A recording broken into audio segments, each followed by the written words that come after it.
Sir என் department பற்றி எனக்கு தெரியும். அப்படி இல்லை சார். வண்டியில் ஏத்து. ஏய் ஏறு ப்ளீஸ் சார். ஏறுமா. எல்லாத்தையும் கஷ்டமாயிடும் சார். சார் நான் வேணா இருக்கேன் சார். ஏய் என்ன மட்டும் போய் வீட்டுக்கு அனுப்பிச்சிருக்கேன் சார். போன கொடு. இந்த பாக்கெட்டில் என்ன எடு.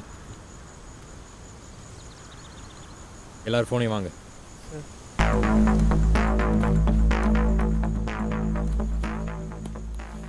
என்ன சார் ஒரு சின்ன பையன் சொல்கிறது கேட்டு இப்படி பண்ணுறீங்களே? ம்